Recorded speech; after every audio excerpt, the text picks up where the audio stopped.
Elle pénétra dans la base opérationnelle avancée la plus redoutable de toute la vallée, et les fantassins aguerris, ces hommes que la guerre avait durcis jusqu'à l'os, éclatèrent de rire en lui tendant sans la moindre hésitation un simple balai-brosse. À leurs yeux, elle n'était qu'une recrue fraîchement débarquée, une cadette administrative égarée dans le mauvais secteur. Jolie petite chose perdue au milieu des loups. Ils se trompaient lourdement. Attendez un peu de découvrir ce qui s'est produit lorsqu'un marine ensanglanté, revenu des portes de l'enfer, a fini par reconnaître ses traits. La chaleur à la base avancée Scorpion ne se contentait pas de brûler, elle asphyxiait. Blottie dans une vallée rocailleuse et impitoyable, au cœur d'une région ultra contestée du Moyen-Orient, cette installation militaire n'était qu'un assemblage misérable de barrières esco, bourrées de sable, de filets de camouflage déchirés par le vent et d'hommes ayant fixé le soleil bien trop longtemps. C'était la pointe extrême de la lance, ce lieu où les unités d'infanterie régulières et les détachements de Marines se succédaient en rotation, repartant les yeux creusés, le regard vide, la peau imprégnée à jamais d'une fine poussière rouge incrustée jusque dans les pores. Nous étions à la mi-août, lorsque l'hélicoptère de ravitaillement souleva une véritable tempête de sable en touchant la zone d'atterrissage. Au milieu des caisses de rations de combat et des conteneurs de munitions, une seule passagère descendit de l'appareil. Le soldat de première classe, Tyler Brennan, et le caporal Derek Holloway, adossés nonchalamment contre un empilement de sacs de sable, fumaient leurs cigarettes tout en observant le déchargement de la machine volante. À travers le brouillard crépusculaire soulevé par les pales du rotor, ils l'aperçurent. Elle était plutôt petite, dotée d'une silhouette mince, dissimulée sous un uniforme désertique surdimensionné, totalement stérile, dépourvu du moindre marquage. Aucun insigne de grade, aucun écusson d'unité, rien. Une casquette de baseball coyote, d'un beige terne, descendait bas sur ses yeux. Sur son épaule pendait un long sac de transport en toile, visiblement lourd, et sa main droite agrippait fermement une mallette pélicane renforcée, marquée par d'innombrables coups. « Regarde-moi ça !» ricana le caporal Holloway en envoyant son mégot d'une pichenette dans la poussière. « L'état-major nous envoie maintenant des lycéennes. Elle a quoi, 19 ans ? On dirait une cadette perdue qui s'est trompée de bus. » Le soldat Brennan laissa échapper un gloussement méprisant. Sans doute la nouvelle employée du renseignement. J'ai entendu dire que le bataillon nous envoyait une analyste toute fraîche pour nous expliquer pourquoi on continue de se faire canarder. Ou alors elle est là pour s'occuper de la paperasse du capitaine. Son nom, tel qu'inscrit sur le manifeste, se résumait à un seul mot. Sarah. Simplement Sarah. Dans la réalité pourtant, elle s'appelait Sarah Harrington, premier maître de la marine, et elle portait une distinction chuchotée uniquement dans les recoins les plus obscurs et les plus classifiés du Pentagone. Elle était la première et l'unique femme à avoir franchi avec succès l'impitoyable cours de tireur d'élite des forces spéciales navales, décrochant ainsi son trident et une place au sein d'une unité interarmes de premier rang. Mais pour les hommes rassemblés à la base Scorpion, elle n'était qu'une gamine visiblement déplacée dans cette zone de guerre. Sarah dépassa les deux Marines, le visage figé dans un masque d'absolue neutralité. Elle n'accorda pas un regard à leurs yeux moqueurs. Elle ne tressaillit même pas lorsqu'un obus de mortier tomba au loin, percutant le flanc de la montagne et envoyant un grondement sourd à travers la vallée. La discipline psychologique d'une opératrice de niveau 1 est absolue. Savoir se fondre dans la masse, devenir l'homme gris, ou dans son cas la femme grise, voilà la première ligne de défense. Elle avait besoin d'un endroit pour se positionner avant une mission classifiée d'observation et de couverture longue portée qui devait débuter dans 48 heures, et la base Scorpion constituait son tremplin. Jusque-là, il lui fallait passer inaperçu. « Hé, cadette !» lança Holloway alors qu'elle approchait de la tente de commandement. « L'administratif, c'est la deuxième tente à gauche. Fais attention à ne pas trébucher sur les câbles du générateur. On ne voudrait pas que tu salisses tes jolies petites bottes dès ton premier jour. » Sarah s'arrêta brièvement, tourna légèrement la tête et offrit un bref hochement silencieux avant de poursuivre son chemin. Holloway éclata d'un rire gras, claquant l'épaule de Brennan. Au cours des 2 jours suivants, le manque de respect ne fut pas simplement palpable, il devint un véritable sport. La base était surpeuplée, saturée de testostérone, rigoureusement hiérarchisée. Parce que Sarah ne portait aucun grade visible, les hommes enrôlés supposaient qu'elle se situait tout en bas de la chaîne alimentaire. Lorsqu'elle s'installa dans un coin reculé de la tente réfectoire, griffonnant tranquillement dans un petit carnet vert usé par le temps, le sergent de première classe Hartmann, chef d'escouade dans l'infanterie de l'armée, laissa tomber bruyamment son plateau sale sur sa table. « Et, pendant que tu écris des lettres d'amour à ton cavalier de bal de fin d'année, rends-moi service, ma belle, et porte ça au bac à vaisselle. Ici, chacun tire sa part du poids. » Sarah fixa le plateau, puis elle releva les yeux vers Hartmann. Lentement, délibérément, elle referma son carnet. À l'intérieur de ces pages ne se cachait pas un journal intime, mais son livre de données balistiques accumulées au fil des engagements précédents, un ouvrage rempli d'algorithmes complexes, de calculs de vent et de dérives, de relevés de densité atmosphérique pour chaque fusil qu'elle avait un jour manié. Sans un mot, elle prit le plateau et l'emporta jusqu'au bac à vaisselle. « Bonne fille !» marmonna Hartmann en se retournant vers son escouade. « Incroyable ce qu'on nous envoie de nos jours !» Elle passait ses journées à vérifier méticuleusement son équipement dans la fournaise insupportable de la tente de passage. Lorsqu'elle sortit son anémomètre Kestrel pour mesurer la pression atmosphérique ambiante, un marine passant par hasard lui demanda d'un ton narquois si elle consultait la météo pour savoir si ses cheveux allaient geler. Elle se contenta de sourire, un sourire froid, poli, distant, et rangea discrètement l'appareil. Elle fut traitée comme une femme de ménage glorifiée, chargée de balayer les marches du centre d'opération tactique, d'aller chercher du café pour les officiers des transmissions. Elle exécutait chaque ordre mesquin avec une efficacité silencieuse et terrifiante. Son ego avait été entièrement consumé des années auparavant durant la semaine de l'enfer à Coronado, puis définitivement mis à nu dans les planques de tireurs d'élite d'Afghanistan et de Syrie. L'opinion des troupes conventionnelles ne pesait strictement rien pour elle. Elle était un fantôme attendant patiemment son heure. Mais cette heure allait arriver bien plus vite et bien plus près qu'aucun homme de la base Scorpion ne pouvait l'imaginer. Il était 14 heures, mais précise, un mardi, lorsque la vallée explosa. Une patrouille conjointe dirigée par le sergent-chef des Marines Liam O'Brien s'était aventurée dans une gorge étroite et rocailleuse, connue des habitants locaux sous le nom évocateur de la Gueule du Diable, située à environ 1200 yards du périmètre de la base Scorpion. Ils étaient insensés mener une simple patrouille de présence, dialoguer avec les anciens du village.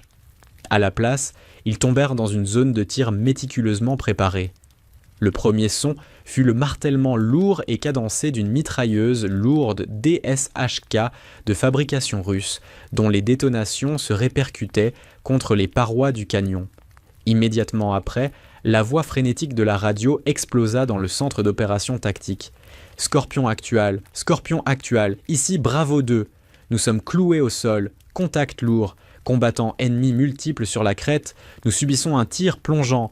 2 blessés, je répète, 2 blessés. » À l'intérieur de la base, le chaos s'empara de tout. La sirène hurla, cri strident qui transperça les tympans, précipitant les hommes hors de leur lit de camp, les envoyant se ruer sur leurs gilets pare-balles et leurs fusils d'assaut. Le sable vola sous les bottes qui martelèrent la terre sèche. À la tour de garde nord, le caporal Holloway et le soldat Brennan tentaient désespérément d'établir un tir de suppression avec leur mitrailleuse M240B. Mais l'angle était tout simplement impossible. L'ennemi s'était retranché sur la crête surélevée, utilisant les anfractuosités rocheuses comme couverture parfaite. « Je ne les vois pas !» hurla Brennan pour couvrir le rugissement assourdissant des armes. « Ils sont trop loin derrière les rochers. Marche les traçantes jusqu'à eux !» répliqua Holloway, la panique commençant à teinter sa voix. « Oblige-les à baisser la tête, c'est tout. » Dans le centre d'opération tactique, la situation se dégradait à une vitesse terrifiante.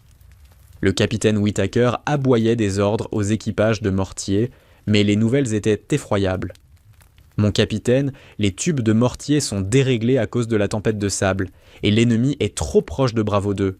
Si on tire maintenant, on pulvérise nos propres hommes. » Dans la gorge, la voix du sergent-chef O'Brien résonna de nouveau dans la radio, tendue, haletante. « Ils ont un tireur d'élite. Je répète, tireur d'élite ennemi actif. Il vient de mettre hors service notre poste radio. On ne peut plus bouger. On a besoin d'une couverture aérienne tout de suite. Le tireur d'élite désigné de la base avait été évacué par hélicoptère médical une semaine plus tôt à cause d'une infection sévère. Il ne restait plus personne possédant la formation spécialisée ni l'optique nécessaire pour percer les ombres du canyon à 1200 yards de distance. Les hommes piégés dans la vallée allaient être massacrés. Dans la tente de passage, Sarah écoutait la symphonie chaotique des tirs. Elle ne paniqua pas. Son rythme cardiaque chuta même légèrement, anomalie physiologique cultivée au fil des années d'entraînement sous pression extrême. Calmement, elle ouvrit la fermeture éclair de son long sac de toile. À l'intérieur reposait un véritable chef-d'œuvre d'ingénierie létale, un fusil de précision personnalisé, un Mark XIII Mod 7, chambré en calibre 300 Winchester Magnum, couplé à une lunette Night Force de haute précision. L'arme était peinte dans un camouflage usé, poussiéreux, portant les cicatrices d'une douzaine de déploiements classifiés. À côté se trouvait un Heckler et Koch MP7 silencieux, destiné à la défense en combat rapproché. Elle boucla sa ceinture tactique autour de sa taille, saisit son fusil et s'avança dans la lumière aveuglante du soleil. La base bourdonnait d'une frénésie d'hommes hurlants, de douilles volant dans toutes les directions. Sarah se déplaçait à travers ce chaos, comme l'eau contourne les pierres, fluide, silencieuse. Ses yeux balayèrent l'enceinte et se fixèrent émis sur une barrière ESCO, renforcée, près du périmètre nord, offrant une vue dégagée et surélevée sur la gueule du diable. Alors qu'elle grimpait sur la barrière et positionnait son bipied sur un sac de sable, elle fut repérée. Le sergent de première classe Hartmann, courant vers le dépôt de munitions, s'arrêta net. Il vit la cadette actionner le verrou d'un fusil de précision massif, lourdement modifié. « Hé !» rugit Hartmann, se ruant vers elle. « Qu'est-ce que tu fabriques ? Bon sang, pose cette arme immédiatement. Tu vas faire tuer quelqu'un. » Sarah l'ignora. Son œil se pressait déjà contre l'optique. Sa main gauche ajustait avec précision la molette de parallaxe. Elle commença à calculer mentalement la dérive du vent, sentant la brise sur sa joue, se remémorant la pression barométrique qu'elle avait mesurée 2 heures plus tôt. Hartmann atteignit la barrière et tendit le bras, saisissant violemment son épaule pour la tirer en arrière. « Je t'ai dit de lâcher ce mur, espèce de petite idiot !» Il ne termina pas sa phrase.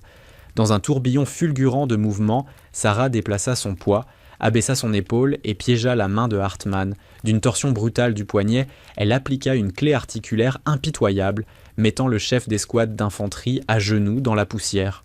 Elle ne le regarda même pas. Son œil restait rivé sur la lunette. « Ne me touchez plus jamais », dit-elle, d'une voix à peine plus forte qu'un murmure, pourtant chargée d'une menace glaciale et absolue. J'acquiers mes cibles. « Hartmann, recule !» Une nouvelle voix fendit le vacarme des tirs, rauque, impérieuse. S'approchant à grandes enjambées, apparut l'adjudant-chef David Moreno, un marine légendaire des forces de reconnaissance, affecté comme officier de liaison auprès de l'unité interarmes. Moreno venait tout juste de rentrer d'une mission avancée de reconnaissance. Son uniforme était déchiré, son visage barbouillé de graisse et de sang séché, sa carabine M4 encore fumante entre ses mains. Il avait observé l'altercation depuis l'autre côté de l'enceinte et s'était précipité pour intervenir. Il jeta un coup d'œil à Hartmann, qui massait son poignet endolori, puis leva les yeux vers la femme perchée sur le mur. L'expression furieuse de Moreno s'évapora instantanément. Le sang quitta son visage sous la couche de saleté. Il cligna des paupières, fixant la crosse balafrée du Mark XIII, la manière très particulière dont elle retenait son souffle, ce regard froid, presque mort de concentration absolue. Il avait vu cette posture précise, exactement la même, 3 ans auparavant, lors d'un raid nocturne hautement classifié et catastrophique à Alep. Il avait été cloué dans une ruelle, à quelques secondes de se faire déborder, lorsqu'un tireur d'élite invisible, faisant feu depuis une distance impossible en pleine obscurité, avait méthodiquement abattu 7 insurgés en 8 secondes, lui sauvant la vie. Il ne l'avait jamais connu que par un seul nom de code. Moreno écarta Hartmann sans ménagement. Il ne demanda pas ce qu'elle faisait. Il ne demanda pas son grade. À la place, l'adjudant-chef endurci se redressa dans une posture de respect rigide et profond. Il porta sa radio à ses lèvres, basculant sur le canal tactique de toute la base, afin que chaque homme paniqué dans la vallée et dans le centre d'opération puisse l'entendre clairement. À toutes les unités, cessez le tir de suppression. Je répète, cessez le tir de suppression. Il leva les yeux vers Sarah, un sourire féroce, triomphant, perçant à travers la crasse sur son visage. Il cria par-dessus le claquement des balles ennemies, sa voix tonnant à travers le périmètre. « Loup de fer, en position !» Ce nom, loup de fer, sortit des radios tactiques, traversa l'enceinte poussiéreuse, pénétra jusque dans les oreillettes des Marines clouées au sol dans la gueule du diable. Pour le caporal Holloway et le soldat Brennan, qui avait cessé de tirer sur l'ordre de Moreno, ce nom de code ne signifiait absolument rien. Mais pour le capitaine Whittaker, dans le centre d'opération, et pour les anciens sous-officiers balafrés par les années passées, dans les coins les plus obscurs du commandement interarmes des opérations spéciales, ce nom était un fantôme. C'était un nom de code associé à des rapports d'action fortement caviardés d'encre noire, une histoire murmurée entre Coronado et Damneck, celle d'une opératrice féminine capable de loger une balle dans une pièce d'$1 à plus d'1 000, en plein vent de travers. Toujours agenouillé dans la poussière, se frottant le poignet douloureux, le sergent de première classe Hartmann fixait la femme à qui, 1 heure plus tôt, il avait ordonné de laver la vaisselle. Sarah ne s'y a même pas à l'annonce de Moreno. Les manières théâtrales de l'armée conventionnelle lui étaient totalement indifférentes. L'univers s'était rétréci à un cercle de verre grossissant, à un réticule, et au battement lourd, rythmé, de la mitrailleuse ennemie déchirant les rochers autour de Bravo 2. « Cible acquise », chuchota Sarah, la voix impossiblement calme. Mitrailleur lourd, crête surélevée, 1240 yards. Vent mi-valeur venant de l'ouest, 8 milles à l'heure. L'adjudant-chef Moreno, réagissant instinctivement en tant qu'observateur, ne disposait pas de lunettes de spotting, mais il s'empara de ses jumelles et se cala contre la barrière Esco. « Je le vois. Chef, envoyez quand vous êtes prête. » Sarah inspira lentement, aspirant l'air chaud et poussiéreux au fond de ses poumons. Elle expira à moitié, de manière contrôlée. Son rythme cardiaque, déjà bas, chuta jusqu'à un battement lent, cadencé, presque insoutenable dans sa lenteur. Dans l'espace entre 2 pulsations, son doigt exerça précisément 3 livres de pression sur la détente affûtée à la perfection. Crac. Le rugissement assourdissant du Mark XIII mode 7 fortement modifié fracassa le silence tendu de la base Scorpion. Le frein de bouche évacua violemment des gaz brûlants, soulevant un nuage de sable pulvérisé autour de la barrière. En raison de la distance énorme, plus de 12 terrains de football, la balle voyagea durant près de 2 secondes entières. Pour les hommes qui observaient, cela sembla une éternité. À travers ses jumelles, Moreno suivait le mitrailleur ennemi.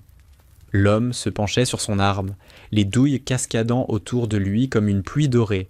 Soudain, sa tête bascula violemment vers l'arrière, et une brume rosée éclaboussa les roches grises et dentelées derrière lui. Il s'affaissa sur l'avant, mort avant même que le craquement supersonique de la balle n'atteigne les parois du canyon. « Cible abattue », confirma Moreno, la voix sèche. « Impact magnifique. »« Je repars en engagement », répondit Sarah mécaniquement.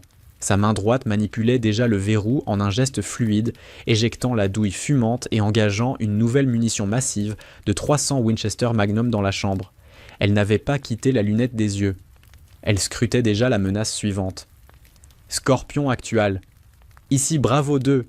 hurla la voix du sergent-chef O'Brien dans la radio, mélange de panique et d'espoir soudain. La mitrailleuse lourde est neutralisée, mais on a toujours le tireur d'élite. Il nous a 0. On est cloué derrière les gros rochers au nord. J'ai besoin d'yeux sur ce tireur, murmura Sarah. Le canyon était un chaos d'ombres mouvantes, de mirages de chaleur, de formations rocheuses déchiquetées.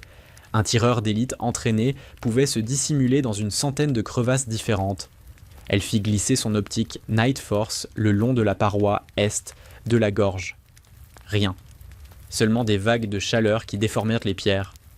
Elle bascula sur la paroi ouest. « Moreno, » dit-elle, la voix tendue, « observe la ligne d'ombre près de la flèche rocheuse dentelée. Élévation plus 200 par rapport au nid de la DSHK. » Moreno pivota ses jumelles. « Je regarde, je ne vois rien. Loup de fer, ce n'est que de l'ombre. »« Il est là, » insista-t-elle. « Il est bon, il n'a pas tiré depuis que la mitrailleuse lourde est tombée. Il sait qu'on a une couverture maintenant. Il attend que Bravo 2 bouge. » Sarah ferma les yeux durant une fraction de seconde, réinitialisant sa vision. Quand elle les rouvrit, elle ne chercha plus l'homme. Elle chercha l'anomalie. Elle chercha la forme que la nature ne crée jamais.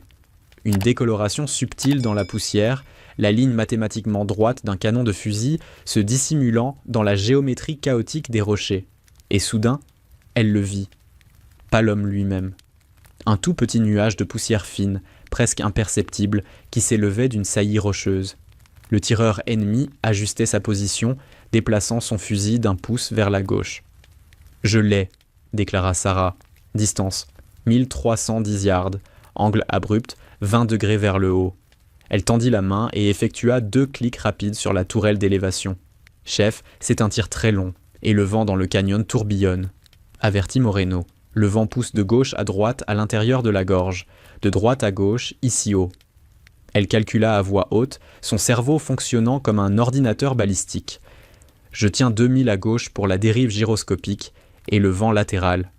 Elle se cala. Les hommes de la base Scorpion, des mécaniciens aux officiers des transmissions, avaient totalement cessé de bouger. Une foule s'était rassemblée derrière elle, observant en silence absolu, stupéfaite, cette cadette prendre le contrôle total du champ de bataille. Holloway et Brennan fixaient la scène, bouche ouverte. Hartmann n'avait pas bougé de sa position dans la poussière. Sarah fit feu. Le fusil rugit, ruant contre son épaule. À travers la lunette, elle suivit la trace de la balle, cette vaguelette visible dans l'air qui déplaça le mirage thermique en décrivant un arc à travers l'immense étendue de la vallée. Dans le canyon, l'ombre près de la flèche rocheuse s'affaissa brusquement. Un fusil dégringola le long de la paroi, rebondit sur les pierres, puis plongea dans le fond de la gorge. Cible neutralisée, souffla Moreno en abaissant ses jumelles. Il regarda Sarah avec un respect évident dans les yeux. Sacré tir, chef. Mais Sarah ne se détendait pas. C'est une embuscade coordonnée, annonça-t-elle vivement en actionnant de nouveau le verrou. Ils n'ont pas installé une mitrailleuse lourde et un tireur d'élite juste pour harceler une patrouille. Il y a une enclume pour ce marteau. Où est-elle ? Elle balaya le fond de la vallée. Son instinct, forgé dans les théâtres les plus sanglants de la guerre contre le terrorisme, hurlait à l'intérieur d'elle. Quand on cloue un ennemi au sol et qu'on lui retire sa couverture, il faut un élément explosif pour achever le travail. Bravo d'eux, déclenchez fumigène et repliez-vous par bond, aboya Moreno dans la radio. Vos couloirs sont dégagés dans la gorge. Une fumée verte jaillit en épaisse volute et les Marines de Bravo 2 entamèrent une retraite frénétique, bondissant de rocher en rocher, portant leurs blessés sur leurs épaules. « Là !» siffla Sarah.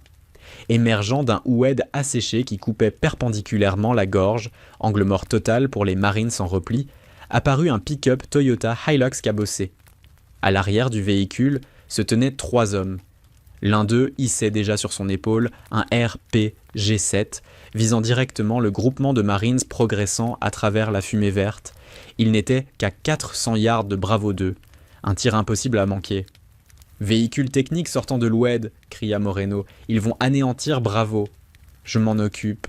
répondit Sarah.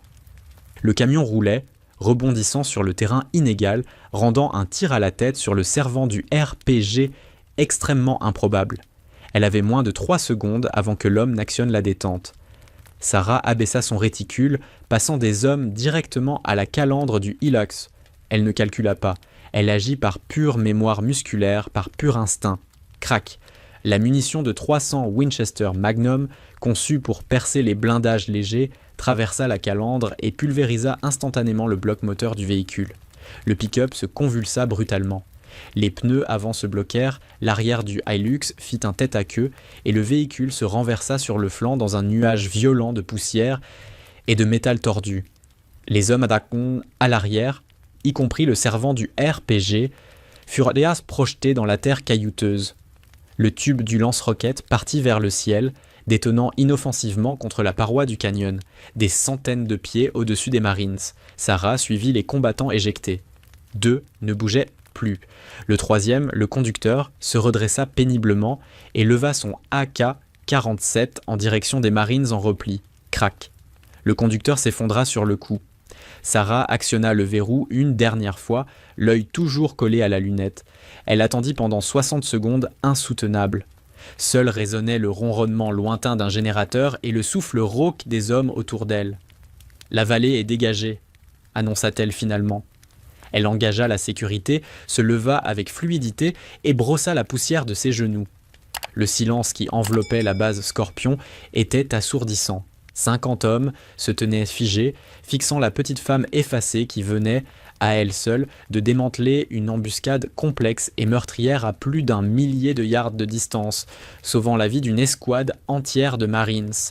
Elle ramassa les douilles vides, les glissa dans sa poche et tourna son regard vers le caporal Holloway. « Caporal, dit-elle d'un ton parfaitement égal, poli, totalement dépourvu d'arrogance, je crois que j'ai encore un peu de balayage à faire près du centre d'opération. » Holloway déglutit péniblement, le visage blême. « Non, non, madame, je crois qu'on s'occupera du balayage nous-mêmes. » 40 minutes plus tard, les lourds portails blindés de la base Scorpion s'ouvrirent en grinçant, et les restes battus de Bravo 2 clopinèrent à l'intérieur de l'enceinte. Ils étaient recouverts d'une poussière crayeuse et de sang, mais chaque homme ayant survécu à la gorge franchit ses portes sur ses propres jambes. Les médecins se précipitèrent avec des civières pour les 2 blessés déjà stabilisés et conscients.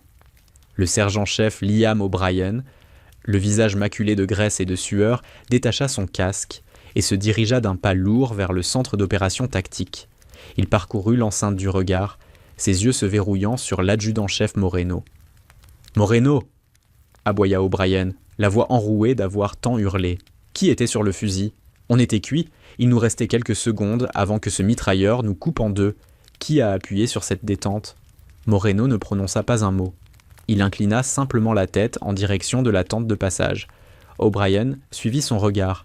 Assise sur une caisse de rations de combat retournée, démontant tranquillement son fusil Mark XIII et essuyant le groupe mobile avec un chiffon, se trouvait la cadette. O'Brien marcha vers elle, pleinement décidé à incendier quiconque oserait toucher à son équipement, jusqu'au moment où il remarqua le fusil qu'elle tenait entre ses mains. Il s'arrêta net, son regard allant de larmes au visage calme et impassible de Sarah. Derrière O'Brien, le sergent de première classe Hartman, le caporal Holloway et le soldat Brennan approchaient lentement. Ils ressemblaient à des écoliers pris en faute. « Vous » demanda O'Brien, l'incrédulité saturant sa voix. Il se tourna vers Moreno. « Vous êtes en train de me dire que c'est cette jeune femme qui a réussi ce tir à 1200 yards sur la DSHK dans des vents tournants. 1400 sur le tireur d'élite en réalité, corrigea Moreno, un sourire narquois flottant sur ses lèvres. Sergent-chef O'Brien, je vous présente le premier maître Sarah Harrington, groupe de développement de la guerre navale spéciale, indicatif loup de fer. Les mots suspendus dans l'air pesaient comme un poids physique. Groupe de développement de la guerre navale spéciale, SEAL Team 6. La prise de conscience frappa les hommes de la base Scorpion tel un coup en pleine poitrine. La femme qu'ils avaient raillée, celle à qui ils avaient tendu un balai, celle à qui ils avaient ordonné d'aller chercher du café et de nettoyer les plateaux. Cette femme était une opératrice de niveau 1, une prédatrice au sommet de la chaîne létale, une pionnière ayant brisé le plafond de verre le plus impénétrable de toute l'armée américaine, et elle l'avait fait sans jamais réclamer le moindre gramme de reconnaissance. Le visage endurci d'O'Brien s'adoucit. Il se redressa au garde-à-vous, claqua des talons et exécuta un salut parfait, impeccable. « Chef, dit-il, la voix tremblant légèrement d'une gratitude brute, vous avez sauvé mes gars aujourd'hui. Je ne sais pas pourquoi, vous vous retrouvez ici, dans la poussière, avec nous autres bidasses. Mais je vous dois ma vie. » Sarah releva les yeux de son fusil. Elle ne sourit pas, mais son regard s'adoucit. Elle lui rendit son salut d'un geste vif, fluide. « Je fais simplement mon travail, sergent-chef, heureuse que vos hommes soient rentrés. » Hartman s'avança, les yeux baissés sur ses bottes. Il prit une profonde inspiration et releva le visage pour croiser le regard de Sarah. « Chef Harrington, je vous présente mes sincères excuses pour mon comportement, pour vous avoir posé les mains dessus. J'étais hors de propos, ignorant, profondément stupide. » C'est exact, acquiesça Sarah platement. Si jamais vous attrapez un membre de mon équipe de cette manière, vous vous réveillerez avec l'épaule déboîtée, sergent. Mais nous sommes dans le même camp, nous menons la même guerre. Elle marqua une pause, saisissant la lourde mallette Pélicane. « Et la prochaine fois, nettoyez votre propre plateau. »« Oui, chef, » répondit Hartmann, le visage écarlate. Soudain, un martèlement sourd de pâles rotors résonna à travers la vallée. Ce n'était pas le battement rythmé d'un hélicoptère de transport standard. Celui-là était plus profond, plus rapide, infiniment plus menaçant. Par-dessus la crête, volant incroyablement bas pour échapper au radar, un MH-60M Black Hawk fortement modifié, peint en noir absorbant les ondes radar, s'évasa au-dessus de la zone d'atterrissage. Il ne portait aucune marque militaire, aucun numéro de série, aucun drapeau. Sur les patins se tenaient 2 opérateurs en équipement tactique complet, le visage dissimulé derrière des jumelles de vision nocturne panoramique et des mentons lourdement barbus. Les légendaires Night Stalkers du 161e régiment d'aviation des opérations spéciales venaient d'arriver. C'était le véritable moyen de transport de Sarah. La base Scorpion n'avait été qu'un point de mise en condition, un endroit pour se dissimuler à la vue de tous avant de plonger dans les ténèbres véritables. Sarah referma la fermeture éclair de son sac de toile, souleva la mallette Pélicane et tira sa casquette coyote bas sur ses yeux. Elle passa devant les Marines et les fantassins rassemblés. Cette fois, personne ne ricana, personne ne lança de plaisanterie. Chaque homme sur son passage s'écarta, créant un large couloir de respect profond, absolu. Certains saluèrent. D'autres se contentèrent d'un hochement de tête, les yeux écarquillés d'une révérence presque sacrée. Le caporal Holloway et le soldat Brennan la regardèrent compartir, leur arrogance première totalement évaporée. « Je n'arrive pas à croire que je lui ai demandé si elle vérifiait la météo pour ses cheveux, » murmura Holloway, horrifié. « Et moi, je lui ai dit de faire attention au câble du générateur, » gémit Brennan en se frottant le visage. « Elle a probablement tué plus de terroristes que notre bataillon entier réuni. » Sarah atteignit la zone d'atterrissage. L'un des opérateurs massifs et barbus sur le patin se pencha, saisissant son harnais d'épaule pour la hisser à l'intérieur de la cabine sombre du Black Hawk. Il lui asséna une tape amicale dans le dos, geste d'une camaraderie farouche et familière. Alors que l'hélicoptère décollait, basculant brusquement vers l'ouest pour disparaître dans les montagnes au coucher du soleil, l'adjudant-chef Moreno se tenait près de la barrière AESCO, observant le point noir fondre dans la lumière orangée. « Vos gars ont reçu une précieuse leçon aujourd'hui », lança Moreno suffisamment fort pour que Hartmann, Holloway et Brennan entendent chaque mot. L'arme la plus meurtrière sur un champ de bataille ressemble rarement à une arme jusqu'au moment où il est trop tard. Il se retourna en direction du centre d'opération, allumant un cigare d'un geste tranquille. L'état-major ne remet pas le trident à ceux qui courent après la gloire. Ils le remettent à ceux qui savent se taire. Une fumée bleutée s'éleva de son cigare, se dissipant lentement dans l'air encore chargé de l'odeur âcre de poudre brûlée. Les 3 hommes, Hartmann, Holloway, Brennan, restaient immobiles, incapables de détacher leur regard du ciel désormais vide. Ils allaient repenser à cet après-midi durant toute leur carrière. Ils allaient raconter cette histoire dans les messes, autour des feux, lors de permissions dans des bars sombres, et chaque fois qu'ils la raconteraient, quelque chose dans leur voix changerait légèrement, une note d'humilité s'y installerait pour ne plus jamais la quitter. Parce que c'est cela, la vraie leçon de la guerre. Ce n'est pas celui qui gueule le plus fort qui tient les rênes. Ce n'est pas celui qui bombe le torse qui sauve les vies. C'est souvent la silhouette discrète, dans le coin du réfectoire, celle qui écrit dans un petit carnet vert, celle qui accepte sans broncher de porter votre plateau sale. Celle-là, vous feriez mieux de ne jamais la sous-estimer. Moreno tira une longue bouffée sur son cigare, regarda une dernière fois vers l'horizon où l'oiseau noir avait disparu, et murmura, pour lui seul, mais suffisamment fort pour que le vent porte ses mots à travers la vallée tout entière. Loup de fer, terminé. La nuit tomba sur la base Scorpion, avec sa lourdeur habituelle, cette obscurité épaisse et étoilée propre au désert montagneux, où la Voie lactée s'étale, comme une rivière d'argent, au-dessus des têtes.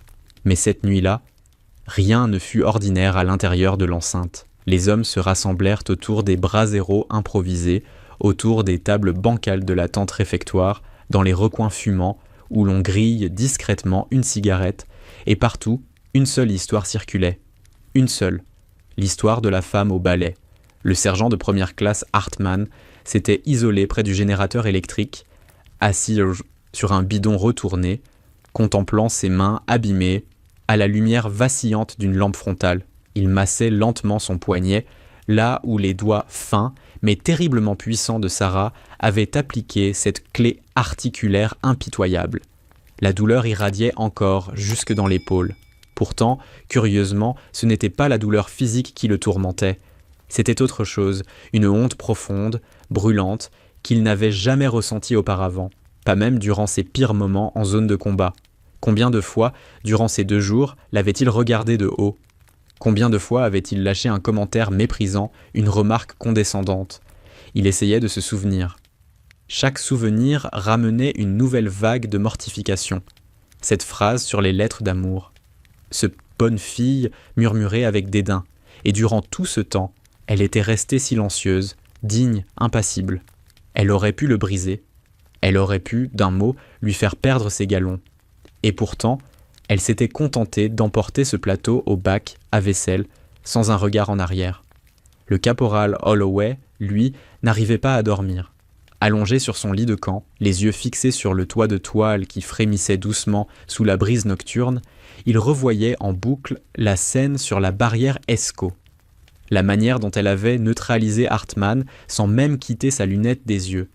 La précision chirurgicale de sa voix lorsqu'elle avait énoncé les paramètres, 1240 yards, vent mi-valeur de l'ouest, 8 milles à l'heure. Il n'avait jamais vu un être humain afficher un tel calme sous pression. Jamais. Même les vieux sergents les plus endurcis qu'il avait côtoyés transpiraient sous le feu. Elle, non. Son pouls avait baissé. Dans la couchette voisine, le soldat Brennan chuchotait dans le noir. « Tu dors, Holloway ?»« Non. »« Tu crois qu'elle reviendra un jour ?» Holloway prit le temps de réfléchir avant de répondre. Des gens comme elle, tu les croises une seule fois dans ta vie. Et si tu as de la chance, tu t'en souviens jusqu'à la fin de tes jours. Dans le centre d'opération tactique, le capitaine Whittaker rédigeait son rapport post-action à la lumière bleutée d'un écran d'ordinateur portable. Ses doigts tremblaient légèrement au-dessus du clavier. Que pouvait-il bien écrire ? Comment décrire officiellement ce qu'il venait de se produire ? Intervention d'un élément non identifié ayant neutralisé 3 menaces distinctes à des distances comprises entre 1200 et 1400 yards. Non, rien de tout cela ne figurerait dans le rapport final. L'adjudant-chef Moreno lui avait fait passer une enveloppe scellée contenant les consignes de classification. L'incident n'avait officiellement jamais eu lieu. Loup de Fer n'avait jamais posé le pied sur la base Scorpion. Les tirs impossibles seraient attribués à une frappe d'appui aérien non planifiée. Bravo 2 recevrait la consigne de ne jamais évoquer cet après-midi, ni en débriefing, ni en permission, ni même avec leurs propres épouses. Le capitaine Whittaker comprit alors une chose qui le dépassait. Des femmes comme Sarah existaient déjà depuis des années. Elles avaient déjà accompli des exploits dans l'ombre. Elles avaient déjà sauvé des hommes. Mais leur nom ne figurerait jamais dans les livres d'histoire. Jamais. Elles ne recevraient jamais de médailles publiques, jamais de cérémonies télévisées, jamais de livres autobiographiques. Leur sacrifice et leur excellence resteraient à jamais enfouis dans des coffres-forts cadenassés, dans des serveurs chiffrés, dans des mémoires d'hommes jurés au silence. Et pourtant, quelque part, une jeune recrue féminine, au fond du Kansas ou du Montana, rêvait peut-être déjà de marcher dans ses traces sans même savoir qu'elle existait. Pendant ce temps, à plusieurs centaines de kilomètres de là, le Black Hawk filait silencieusement au ras des montagnes, épousant les contours du terrain avec une précision chirurgicale. À l'intérieur de la cabine obscure, éclairée uniquement par la faible lueur verte des instruments, Sarah vérifiait une dernière fois son équipement. L'opérateur barbu qui l'avait hissé à bord, un homme surnommé Kodiak dans les cercles de la force interarmes, lui tendit une tablette rugueuse encryptée. « Briefing de dernière minute », dit-il à travers son micro tactique, d'une voix étouffée par le rugissement des moteurs. La cible a bougé. Le convoi quitte la vallée d'Alamut dans 3 heures. On a repéré 2, peut-être 3 véhicules. Un objectif de haute valeur à l'intérieur du second. Sarah parcourut les photos satellites, les coordonnées, les vecteurs d'approche. Son visage restait absolument impassible. Aucune émotion, aucune tension, juste cette concentration froide, cette lucidité absolue qui définissait les opératrices de son niveau. « Zone d'éjection ?» demanda-t-elle. 3 kilomètres au sud-est du corridor prévu. Approche à pied pendant la nuit. Couverture astronomique idéale. Nouvelle lune dans 2 jours. On vous récupère à l'extraction 3 si tout se passe comme prévu. Et si ça ne se passe pas comme prévu ? Kodiak lui adressa un sourire carnassier, ses dents blanches brillant dans la pénombre de la cabine. Alors on improvise, Lou. Comme d'habitude, Sarah hocha la tête et se cala contre la paroi métallique. Elle ferma les yeux quelques instants. Ce n'était pas du sommeil. C'était cette forme particulière de repos qu'apprennent les opérateurs de haut niveau, cette capacité à déconnecter l'esprit tout en laissant les sens en alerte permanente. Ses pensées dérivèrent brièvement, malgré elle, vers la base Scorpion, vers ce jeune caporal qui avait blêmi en la voyant ramasser ses douilles, vers ce sergent agenouillé dans la poussière, vers ce capitaine des Marines qui lui avait adressé un salut tremblant de gratitude. Elle ne ressentait ni satisfaction, ni fierté, ni rancune. Rien de tout cela, seulement cette conscience aiguë que, pour chaque homme de Bravo 2 qui rentrerait ce soir auprès de sa famille, il y avait eu, quelque part dans les rochers, 3 combattants ennemis qui ne rentreraient jamais auprès de la leur. C'était la nature de son métier. Froide, nette, dépourvue de poésie. On donne la vie à certains en l'ôtant à d'autres. Elle avait appris depuis longtemps à faire la paix avec cette équation implacable. Une semaine plus tard, à la base Scorpion, un nouveau détachement arriva pour remplacer une partie des hommes en fin de rotation. Parmi les nouveaux venus figurait un jeune lieutenant fraîchement promu, plein d'assurance, les bottes encore trop neuves. Au cours de son premier soir dans le mess, il se vanta devant ses pairs de la difficulté des cours d'officier qu'il venait de terminer. « J'ai vu des choses que vous n'imaginez même pas », lança-t-il à la tablée. « Les standards ont monté cette année. Crois-moi, ce n'est plus pour les petits joueurs. » À l'autre bout de la tente, le sergent de première classe Hartmann leva lentement les yeux de son assiette. Il posa doucement sa fourchette, s'essuya la bouche et s'avança vers la table du lieutenant. Holloway et Brennan échangèrent un regard complice, devinant immédiatement ce qui allait suivre. « Mon lieutenant » commença Hartmann d'une voix étonnamment calme. « Puis-je vous raconter une petite histoire ?» Le jeune officier haussa un sourcil, intrigué. « Je vous en prie, sergent. » Hartmann s'assit en face de lui. Les hommes autour se turent instinctivement. Même le cuisinier, derrière son comptoir, posa son torchon pour écouter. « Il y a quelques jours, commença Hartmann, une femme est descendue de ce même hélicoptère qui vous a déposé ici. Elle n'avait ni grade, ni patch, ni rien qui ressemble à une identité militaire. Les gars l'ont prise pour une cadette égarée. Moi, je l'ai prise pour moins que ça. Je lui ai ordonné de porter mon plateau sale, au bac, à vaisselle. Je l'ai appelée « bonne fille », avec un sourire condescendant. Vous voyez le tableau ? Le lieutenant hocha prudemment la tête, sentant qu'il ne fallait pas interrompre. 2 jours plus tard, reprit Hartmann, elle était perchée sur une barrière ESCO, en train de neutraliser 3 combattants ennemis à plus d'1 millier de yards, avec un vent tourbillonnant dans un canyon. Elle a sauvé 8 Marines d'une mort certaine. Elle. Et quand les portes se sont ouvertes pour laisser passer Bravo 2, elle démontait tranquillement son fusil comme si de rien n'était. Un silence presque religieux s'était installé dans la tente.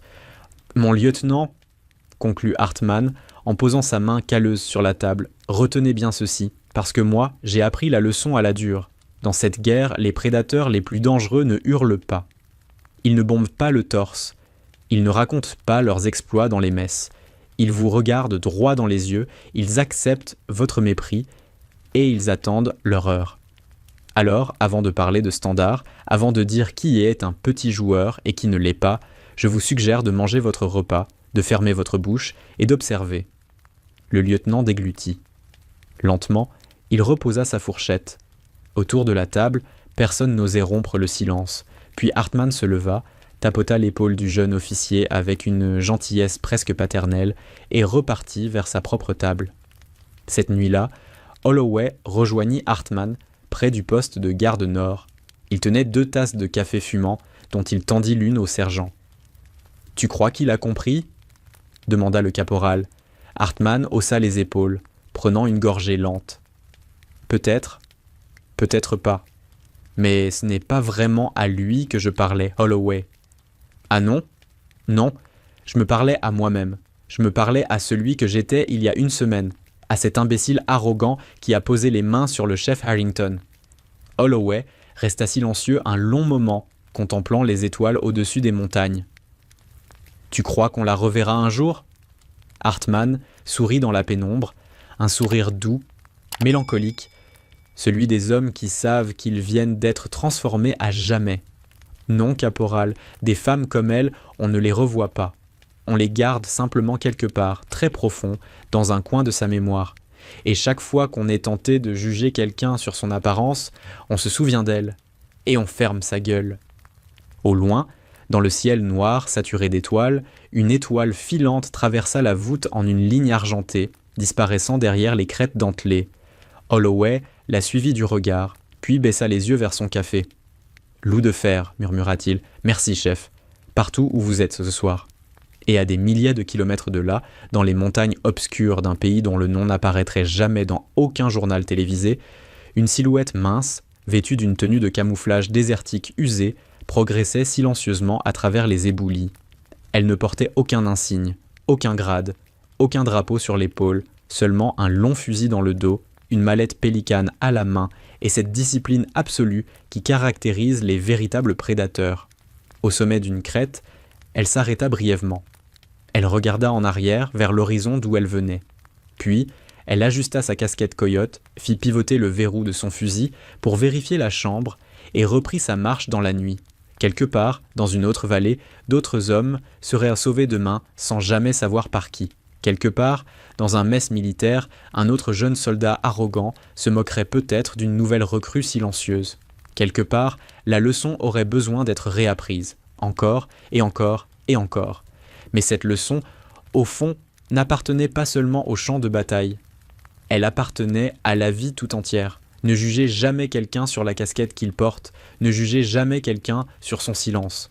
Ne jugez jamais quelqu'un sur l'absence d'un signe sur sa poitrine, parce que le véritable courage, la véritable excellence, la véritable force ne ressentent jamais le besoin de s'annoncer. Elles se contentent d'exister. Elles se contentent d'agir quand c'est nécessaire, et elles repartent dans l'ombre une fois la mission accomplie, sans attendre ni applaudissements, ni médailles, ni remerciements. Voilà ce que le chef Sarah Harrington, Loup de fer, avait enseigné à 50 hommes, ce mardi-là, dans la poussière rouge de la base Scorpion. Et voilà ce que, bien des années plus tard, ces mêmes hommes, devenus grands-pères, raconteraient à leurs petits-enfants un soir d'hiver, près d'un feu de cheminée, sans jamais mentionner son vrai nom, sans jamais révéler où cela s'était produit. Mais avec ce même tremblement dans la voix, cette même émotion intacte, ce même respect absolu qui les avait traversés le jour où ils avaient enfin compris, trop tard, qui était véritablement cette jeune femme qu'ils avaient tenté d'humilier. La guerre, voyez-vous, n'est pas toujours là où l'on croit. Et les héros, eux, ne ressemblent presque jamais à ce qu'on s'attend à voir. Souvenez-vous toujours.